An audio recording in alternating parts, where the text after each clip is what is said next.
भाई मैं प्राइवेट नौकरी करता हूँ और एक प्राइवेट नौकरी में आपको कभी भी किसी वक्त बुलाया जा सकता है। तुम्हें ज़रूरत क्या पड़ी थी मुझसे पूछे बगैर छुट्टी लेने की? फिर तुम मुझ पर एहसान जताओगी, बोलोगी कि आपकी वजह से मुझे छुट्टी करनी पड़ी। जी किस तरह बात कर रहे हैं आप मुझसे?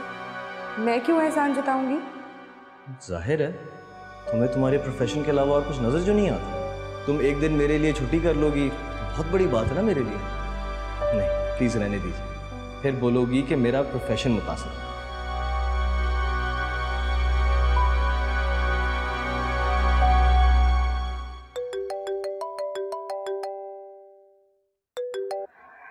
हेलो, अस्सलाम वालेकुम। चाची, वो सलमान चाचू घर पर हैं? वो घर पर नहीं है। अच्छा, नहीं मुझे उन्हें बर्थडे विश करना था ना। 12 बजे तक तो मैं सो जाता हूँ और सुबह मुझे स्कूल भी जाना होता है, तो मैंने सोचा उन्हें अभी विश कर दूं। तो तुम्हें उनके नंबर पे फोन करना चाहिए था ना उमर। चाची मैंने बहुत ट्राई किया लेकिन वो फोन ही नहीं उठा रहे। शायद वो बहुत बिजी हैं।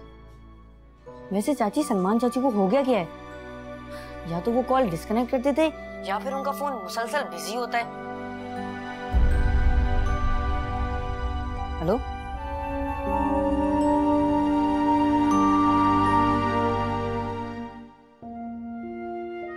चंदा। जी बाजी। बेटा कोई सलमान की खैर खबर है? बहुत देर हो गई, कब आएगा? वो शायद देर से आए हैं। भाई देर तो हो चुकी है, अब 11 बज रहे हैं बेटा। शायद और देर से आए या फिर शायद रात भर आए ही ना। समझ में नहीं आ रहा ये क्या तमाशा बना रखा है इस लड़के ने। भाई कोई तरीका है? रातों को देर से आना और अक्सर बाहर भी रह जाना। पता नहीं कैसा दफ्तर है जहां पे मर्दों को घर जाने की इजाजत ही नहीं मिलती।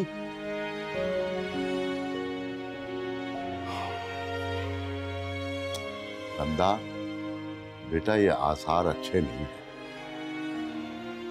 बस आज मेरी औलाद एक छत के नीचे नहीं रही तो यूं लग रहा है जैसे घर नहीं बदले, जहन बदल गए, नजरियात बदल गए, तौर तरीके बदल गए। सारी जिंदगी की मेहनत हकारत करती मेरी। अच्छा आप परेशान नहीं हो, आपकी तबीयत वैसे ही ठीक नहीं है, ज्यादा टेंशन मत लें। वो शायद जल्दी आ जाएंगे। आते हैं तो मैं आपको बताती हूँ। अब बेटा आए तो मुझे बता देना। जी।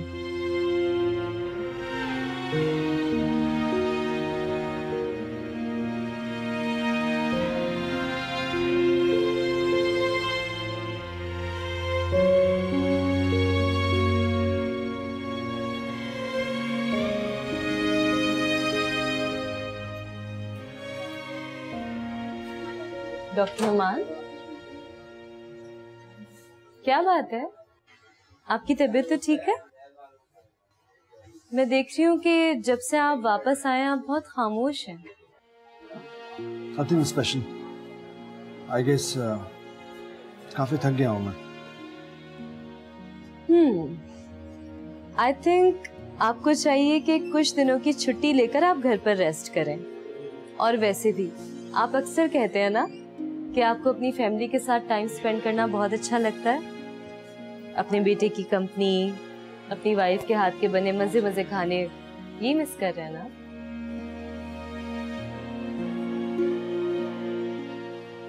क्या बात है डॉक्टर नुमान, सब कुछ ठीक तो है ना?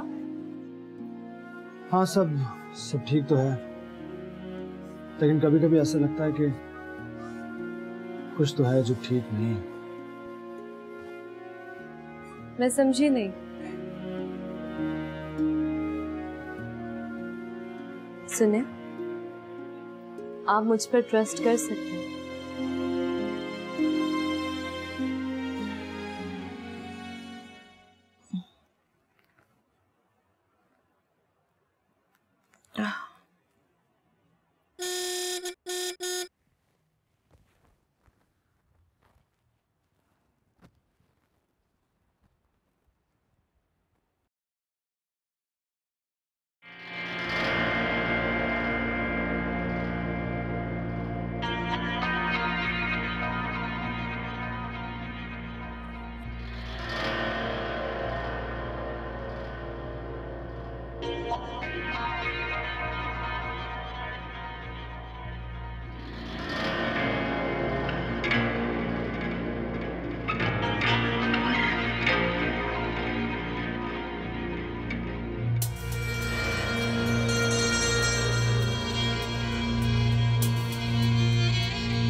क्या हुआ?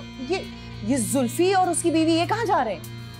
हनीमून पे। अच्छी बात है ना, कल ही उसने मुझसे 3 माह की एडवांस सैलरी और छुट्टी ली है। क्या? हाँ।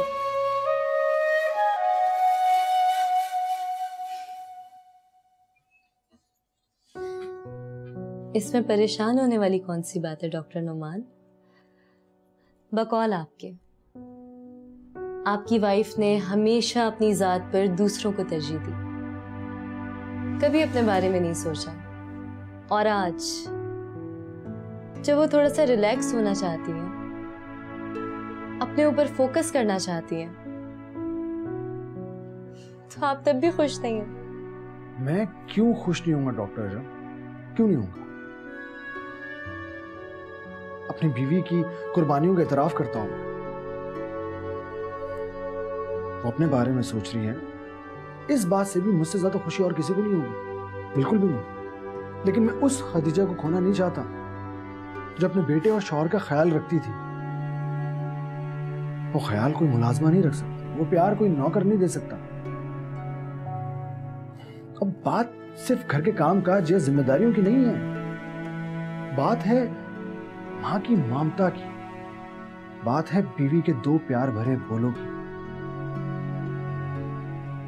जो इस बार मुझे खतीजा में नजर नहीं है। हैरत की बात है डॉक्टर नोमान, आप सिर्फ 5 दिनों के लिए घर से बाहर गए थे और इतने कम अरसे में कोई कैसे बदल सकता है? आई एम श्योर ये आपकी गलतफहमी है। देखें, खदीजा अब एक बहुत बड़े सर्जन की वाइफ है, उन्हें अपने और आपके दरमियान के फर्क का अंदाजा हो गया।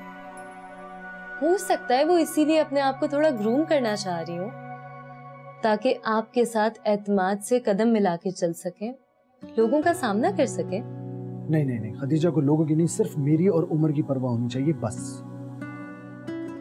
अगर घर आने के बाद भी मैं नौकरों के हाथ का खाना खाऊंगा तो फिर मैं घर के खाने को कैसे मिस करूंगा? नहीं करूंगा। हमारी आदतें खदीजा ने खुद बिगाड़ी, हमें अपनी जात का आदी बनाकर वो खुद अपनी जात में गुम नहीं हो सकती हरगिज़। Okay, relax. मुझे ये बात समझ में नहीं आ रही कि जुल्फी के एडवांस सैलरी पर तुम्हें क्या एतराज है? मैंने जो कुछ भी किया है मलिका तुम्हारी खुशी के लिए किया है। उसे बिगाड़ कर क्या साबित करना चाहते हैं? भाई मैं तुम्हारे भाई को क्यों बिगाड़ूंगा? मैंने जो कुछ भी किया नेक नियति से किया है। मुझे आपकी नेक नियति पे कोई शक नहीं है, लेकिन आप ये जुल्फी को जानते हैं, उसकी नियत में हमेशा फतूर रहता है। आप भूल गए क्या फैक्ट्री के मामले में कितना बड़ा घपला किया था उसने आपके साथ? अरे भाई वो सब पुरानी बातें हैं, तब वो नासमझ था, कम उम्र था, और वो उसकी सजा भी तो भुगता है। तुम ही तो कहती थी। अब सैलरी उसका हक है, वो चाहे अभी ले या बाद में, क्या फर्क पड़ता है? अरे आप समझते क्यों नहीं? तनख्वाह 3 दिन की हो या 3 महीने की, जुल्फी के हाथ में देने का मतलब ये है कि वो पैसे जाया हो गए। वो 3 महीने की तनख्वाह 3 दिन में उड़ा देगा अपनी अयाशियों में, और फिर बाकी टाइम पे क्या करेगा वो? सोचा है कभी आपने? इसके बाद आपको पता है वो क्या करेगा? इसके बाद वो ये करेगा कि मेरे और अपनी माँ के आगे हाथ फैलाएगा। नई नवेली दुल्हन घर में है, अपने शौहर को माँ और बहन के आगे फकीरों की तरह हाथ फैलाता देखकर उसके दिल में अपने शौहर के लिए क्या इज्जत रह जाएगी? अरे हाँ, ये बात तो मैंने सोची नहीं। तुम परेशान मत हो, मैं तुम्हारे भाई को तुम्हारी भाभी के आगे शर्मिंदा नहीं होने दूंगा। जैसे वो वापस आएगा मैं उसको 3 माह की सैलरी फिर एडवांस दे दूंगा, बल्कि मैं सोच रहा हूँ कि उसका एक माकूल सा जेब खर्च भी लगा दूँ। हाय अल्लाह, आपको मेरी बात समझ क्यों नहीं आ रही है? ये क्या कह रहे हैं आप?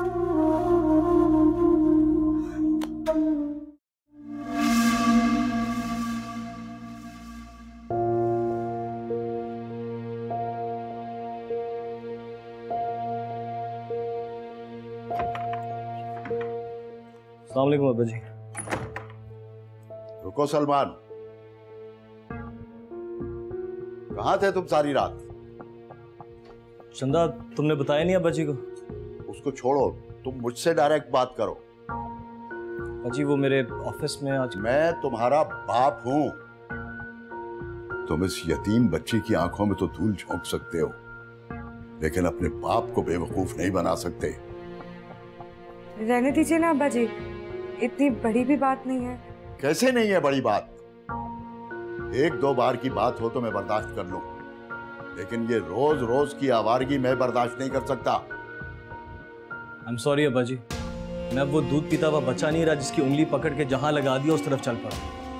तो मेरा शक दुरुस्त निकला। तुम वाकई काम से बाहर नहीं रहते, बल्कि कुछ मशकूक सरगर्मियां चल रही हैं जिन पर पर्दा डालने के लिए तुम्हें तावीलें देना पड़ रही हैं। मलिका ने मेरे घर और मेरे बच्चों को कोई और नुकसान पहुंचाया हो या ना पहुंचाया हो, लेकिन तुम्हें हॉस्टल भिजवाकर उसने मेरा बहुत बड़ा नुकसान किया है सलमान। और इसका अंदाजा मुझे अब हो रहा है जब मुझे तुम्हारे साथ रहने का मौका मिला है। अब्बा जी आपको बहुत जल्दी एहसास हुआ है कि मुझे हॉस्टल भेजना एक गलत फैसला था। काश ये एहसास आपको पहले हो जाता कि मेरे बचपन और जवानी के दिन उस हॉस्टल के बोरिंग माहौल के बजाय अपने घर वालों के साथ ही गुजार लेता। मलका भाभी ने नहीं, बल्कि मेरे अपने बाप और भाइयों ने मेरे साथ ज्यादती की है। उन्होंने तो मशवरा दिया था सिर्फ, अमल तो उस पर आप लोगों ने किया ना। वैसे देखा जाए तो हमेशा ही मेरे साथ नाइंसाफी हुई है। आज भी आप मेरे साथ इसीलिए ठहरे रहे क्योंकि चंदा है यहाँ पे, भांजी जो है आपकी, वरना आज भी मैं अकेला ही होता। सलमान, बोलने दो इसे बेटा, बोलने दो, खुल के बोलने दो इसे, ताकि मुझे अंदाजा तो हो सके कि बाप की हैसियत से मैंने क्या क्या गलतियां की हैं। अब्बा जी देखें, मुझे आपसे ऐसे बात नहीं करनी चाहिए थी। मेरा मकसद आपसे बदतमीजी करना या आपकी गलतियों को गिनवाना नहीं था। मैंने जिंदगी में पहली बार आपसे अपनी फीलिंग्स का इजहार करने की कोशिश की। अगर आपको कुछ बुरा लगा हो तो प्लीज मुझे माफ कर दीजिए।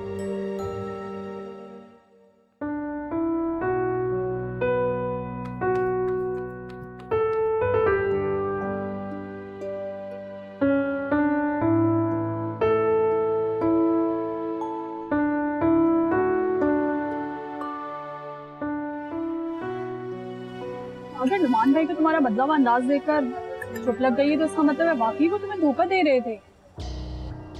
डर गए वो दिल ही दिल में कि कहीं तुम इतनी पुरएतमाद ना हो जाओ कि अपने हक के लिए आवाज उठा सको। रुक क्यों गई? परेशान होने की जरूरत नहीं है। तुम्हें पहले सिर्फ शक था ना, वो अब यकीन में बदल गया है। अच्छा हुआ हकीकत खुल के सामने आ गई।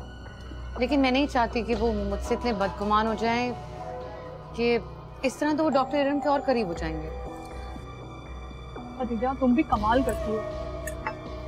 कितनी बार समझा चुकी हो तुमको कि मर्दों को वो औरतें ज्यादा अट्रैक्ट करती हैं जो उनको इग्नोर करती हैं, जिसकी शनाख्त मजबूत होती है।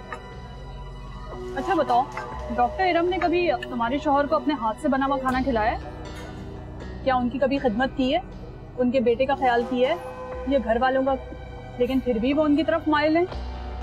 तुम्हारी सारी कुर्बानियां और खिदमत भूल गए हैं वो। तुम बीवी हो उनकी। अगर तुम्हें अपने शौहर के दिल से महबूबा का ख्याल निकालना है ना, तो बीवी बनकर नहीं महबूबा बनकर ट्रीट करो, खुद ही खिंचे चले आएंगे।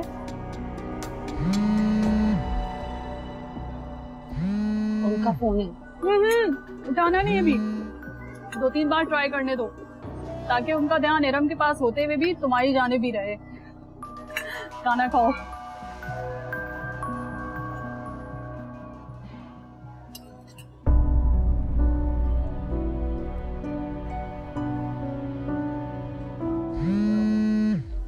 ओ, चंदा का फोन। हेलो चंदा। हाँ वालेकुम सलाम। मैं जरा बाहर हूँ, मैं तुम्हें घर जाके फोन करती हूँ, ठीक है? ठीक है।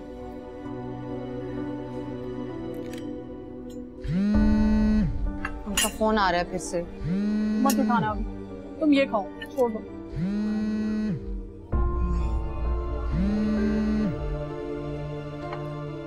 अरे मलिका,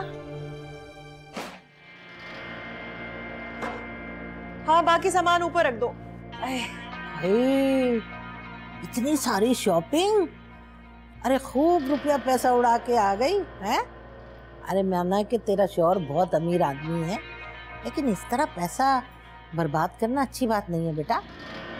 भाई आज बचाओगे तो कल काम आएगा तुम्हें। बस कर दो अम्मा, अपने लेक्चर अपने पास रखो। अभी तो इससे डबल जो है लिफाफे वो गाड़ी में पड़े हैं। हाँ और सुनो, इतने साल हो गए मेरी शादी को, ससुर की पाबंदियों की वजह से ना मैं कभी खुलकर सैर व तफरी कर सकी और ना ही शॉपिंग।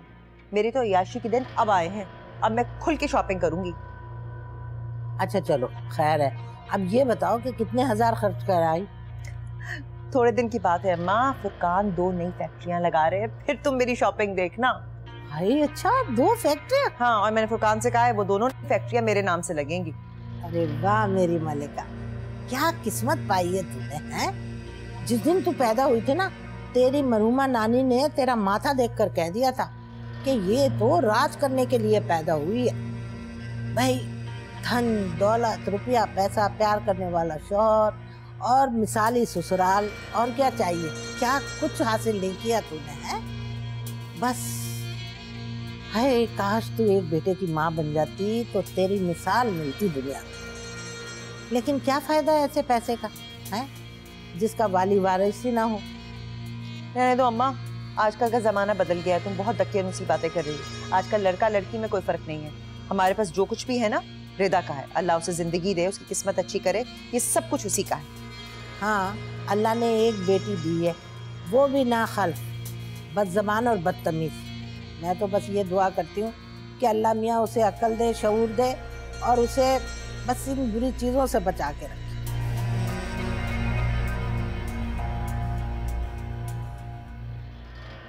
समझी जाए।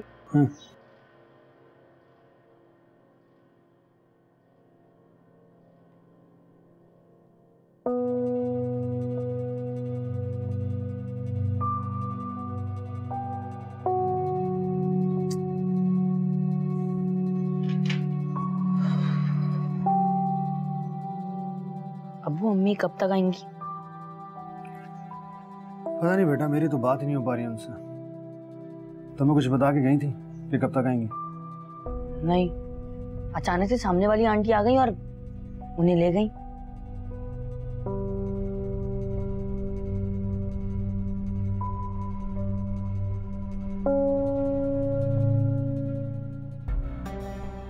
अस्सलाम वालेकुम, आप आज जल्दी घर आ गए?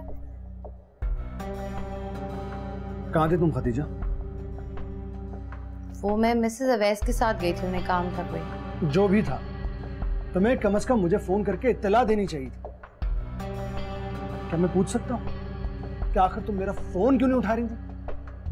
पिछले 1 घंटे से मैं तुम्हें बार बार कॉल्स किए जा रहे, लेकिन नहीं, कोई रिस्पॉन्स ही नहीं दे रही थी तुम।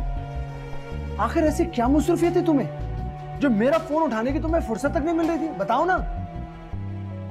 वो ट्रैफिक का शोर बहुत था तो मुझे पता नहीं चला कि फोन बज रहा है। हद होती है गफलत की खदीजा। वो बच्चा मुझसे कब से पूछ रहा है अम्मी कब तक आएंगी, क्या जवाब दूं उसको मैं? क्या जवाब दूं? ऊपर से मैंने न्यूज़ देखी, पता चला पूरे शहर के हालात खराब। लेकिन नहीं, तुम तो फोन ही नहीं उठा रही हो। फोन उठाओ तो कम से कम तुम्हारी खैरियत तो पता चले, मुझे सुकून तो मिले। टेंशन में मजीद इजाफा। क्या आइंदा ऐसा नहीं होगा। उमर,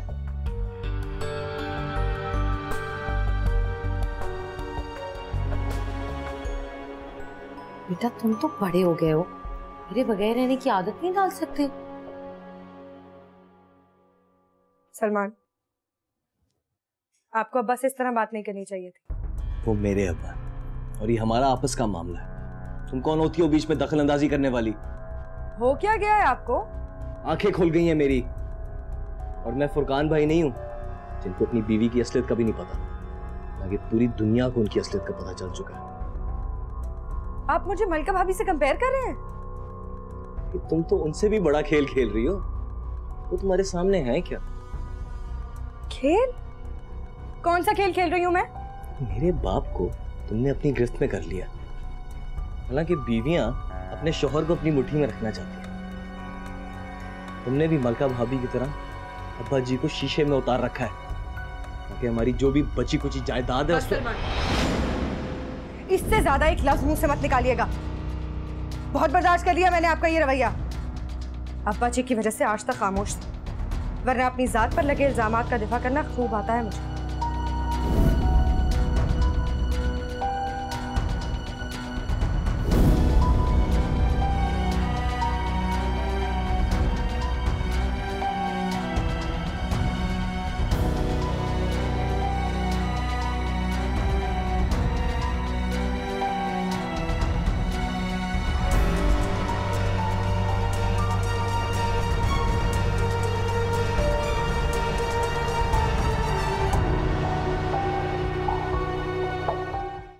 चले ना आज रात को बाहर खाना खाते हैं। क्यों? अरे 3-3 फैक्ट्रियां लगाने की खुशी तो मनानी चाहिए ना। अम्मा भी बहुत खुश थी। मैंने तुम्हें मना भी किया था कि अभी फिलहाल ये फैक्ट्री लगाने की बात किसी से मत करना। नया कारोबार शुरू करना कोई आसान बात थोड़ी ही है। 100 किस्म के मसाइल दरपेश आते हैं, और वैसे भी कहते हैं कि जब कोई बात आम हो जाए ना तो ज्यादा मुश्किल आती है उस काम को शुरू करने में। अरे रहने दे, आप तो औरतों वाली बातें कर रहे हैं। हाँ, लोग तो अपनी छोटी छोटी बातों को, कामयाबियों को बढ़ा चढ़ा कर बताते हैं, पूरे जमाने में शो मारते हैं, और एक आप हैं। और फिर अम्मा कौन सी गैर हैं, खैर ख्वाह हैं हमारी, दुश्मन तो नहीं है, दुआएं ही दे रही थी, खुश हो रही थी। और वैसे भी हम जो इतने सुकून से इस घर में रह रहे हैं ना, अम्मा की दुआओं की बदौलत। सुकून? जब से अपने बाप और भाइयों से अलग हुआ, एक लम्हा सुकून का नहीं गुजरा मेरा। इतना काम किया करते थे आप, दिन रात काम काम काम। जाहिर है एक कमाने वाला और इतने सारे खाने वाले। नुमान क्या करता था, अपनी सारी तनख्वाह उसकी तो सिर्फ पेट्रोल के अंदर जाती थी उसकी गाड़ी के। अब पता चलेगा वहां पे बैठ के कि कितनी ऐश की जिंदगी गुजार के गए हैं यहाँ पर वो। खैर अब भी अच्छी जिंदगी गुजार रहे हो। नुमान इतना बड़ा सर्जन है, बहुत नाम है उसका, और सलमान की भी अच्छी खासी सैलरी। हाँ जी, लेकिन इतने बड़े बिजनेस के सामने तनख्वाहों का क्या मुकाबला। 3-3 फैक्ट्रियां लगाना कोई आसान बात है? मलिका फिलहाल अभी एक ही फैक्ट्री है, 2 लगाने की सोच रहा हूं मैं। और तुम दुआ करो कि बैंक से लोन मिल जाए। पता नहीं 3-3 फैक्ट्रियां लगाने की रट तुम नहीं लगाई भी। बताए ना, खाना खाने चलना है कि नहीं?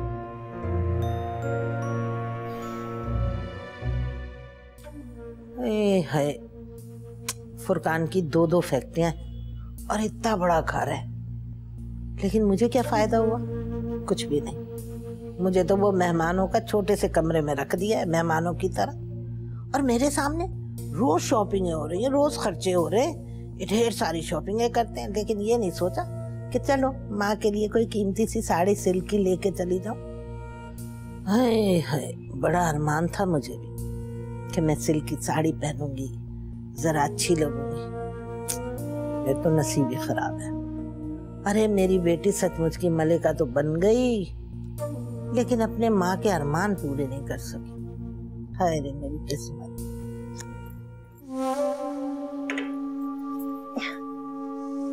किसको चुपके चुपके ये कोसे दे रही हैं बेगम साहिबा? अरे किसे कोसे दूंगी अपनी किस्मत के अलावा। हाय बेगम साहिबा, क्यों नाशुक्री करती हैं? आपकी बेटी इस घर की मालकन है, आपको कोई रोकने वाला नहीं है, कोई पूछने वाला ही नहीं है। हैं जी, इतनी याशी से रह रही हैं। इतनी याशी तो बेगम साहिबा जी साहब जी के बाप ने भी नहीं की। क्या मतलब? और ये बता, तेरा क्या ताल्लुक वास्ता है साहब के बाप से और उसके खानदान से? ये तूने क्या सोच के बोला, बता मुझे। नहीं जी, वो तो मैंने वैसे बात कर दी थी जी। वैसे बात कर देती? या तू मलका के ससुर के बारे में ऐसी बातें क्यों कर रही है? तुझे किसने पट्टी पढ़ाई, मुझे बता। नहीं जी, वो रानी बता रही थी मुझे। रानी बता रही थी? क्या बता रही थी? जी वो बता रही थी कि सीधी तरह बता, वरना मैं अभी मलिका को बुलाती हूँ। जी वो कह रही थी कि साहब जी के अब्बा और भाइयों के साथ बड़ी ज्यादती हुई है। हैं? हाँ जी, कि आपने और बेगम साहबा ने इस कोठी पे कब्जा जमाने के लिए जी, अल्लाह जाने जी वो क्या क्या कहती रहती है, मुझे तो ढंग से कुछ याद भी नहीं है जी। चुप कर, हर बात में बीच में ढंग से याद नहीं है, हर जगह घुसी रहती है। चल जा, दफा हो यहाँ से, निकल यहाँ से, चाय छोड़, तू जा अपने काम कर। हर बात हाय हाय इधर उधर सुनने के लिए बड़े कान है, दिमाग इस्तेमाल हो रहे होते।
तुम्हें पता है मुझे क्या पसंद है? मुझे गिफ्ट्स लेना और देना दोनों बहुत अच्छा लगता है। अच्छा? क्या अच्छा? तो भाई इतनी चीजें लेके दी तुम्हारी बर्थडे पे, मैं चाहता हूँ कि मेरी बर्थडे पे तुम भी मुझे सरप्राइज करो। कैसे आप अपने मुंह से अपने लिए सरप्राइज मांग रहे हैं? हाँ मांगूंगा, जबरदस्ती तुमसे गिफ्ट लूंगा मैं। मेरी बारी आने तो दो, कोई कसर नहीं छोड़ूंगा। और पता है क्या मांगूंगा? क्या? जिंदगी भर तुम्हारा साथ।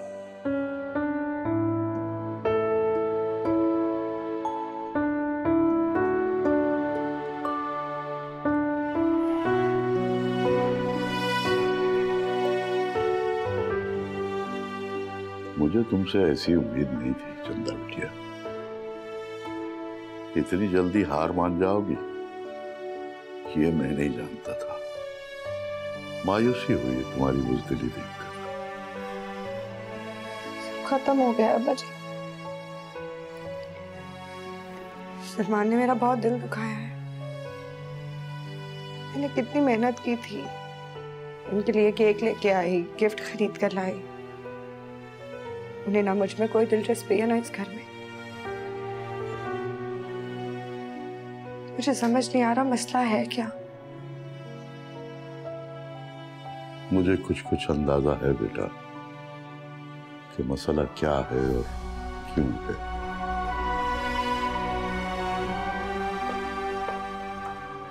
नुमान, आज आपका क्या मूड है? खाने में क्या बनवाऊं? तुमने कल मुझसे झूठ क्यों बोला? कल तुमने मुझसे कहा कि शोर की वजह से तुम्हें अपने मोबाइल फोन के रिंग्स बजने की आवाज सुनाई नहीं दी। फिर जब कल रात मैंने तुम्हारा मोबाइल चेक किया तो जिस दौरान मैं तुम्हें कॉल्स कर रहा था उसी दौरान तुमने 2-3 बार अपना मोबाइल फोन यूज किया। यकीनन तुम्हें मेरी मिस्ड कॉल तो नजर आई होंगी ना, लेकिन फिर भी तुमने ये पूछने की जहमत तक गवारा नहीं की कि आखिर मैं तुम्हें फोन क्यों कर रहा था। यानी तुम्हें अब अपने शौहर, अपने बच्चे, अपने घर की कोई परवाह ही नहीं है। ऐसी कोई बात नहीं है, आप गलत सोच रहे हैं। तुम जानबूझकर हम दोनों को इग्नोर कर रही हो और कहती हो कि ऐसी कोई बात नहीं है। ऊपर से गलत बयानी से काम ले रही हो। अपनी गलती पर पर्दा डालने के लिए तुम झूठे बहाने बना रही हो। नुमान, आप नाराज मत हो, मेरी बात तो सुने। बस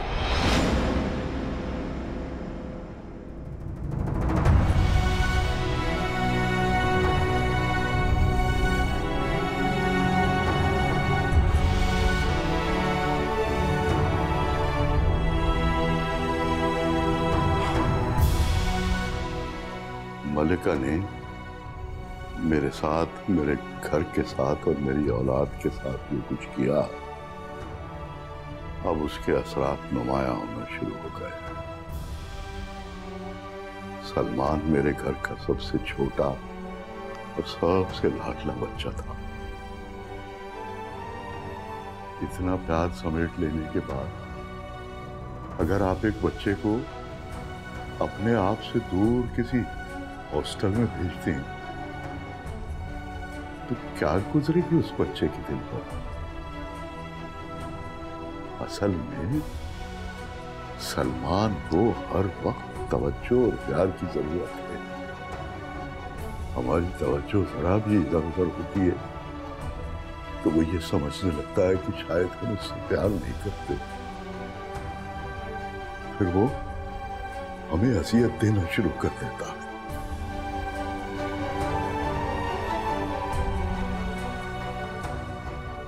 तो अब मैं क्या करूं? जो कुछ भी कर सकती हो वो सिर्फ तुम कर सकती हो बेटा। तुम ऐसा करो कि वो अपनी हाउस जॉब छोड़ दो। क्या? बस अम्मा, मैंने फैसला कर लिया है।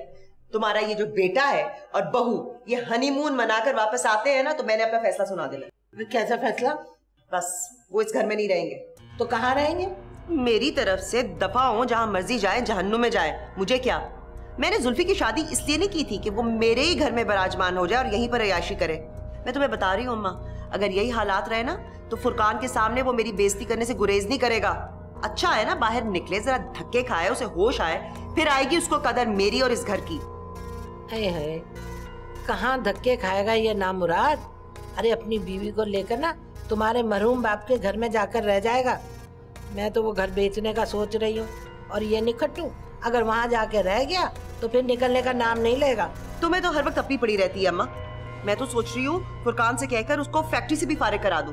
अरे जुल्फी मेरे पैसों पर बैठकर उस रानी की बच्ची को याशी नहीं करा सकता, मुझसे बर्दाश्त नहीं होता।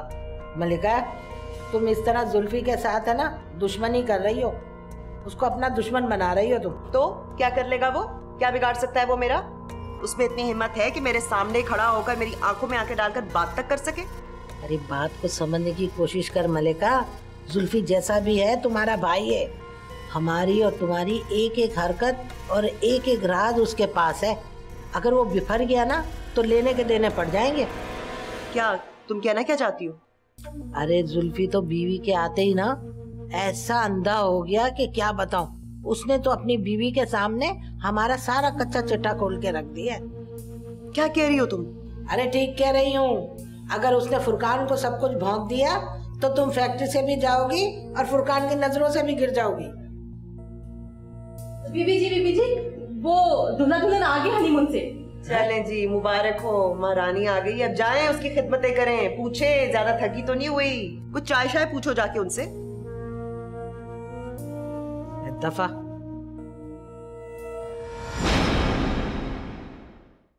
नैनों से नैनों का रिश्ता है बरसों का, ये है जियो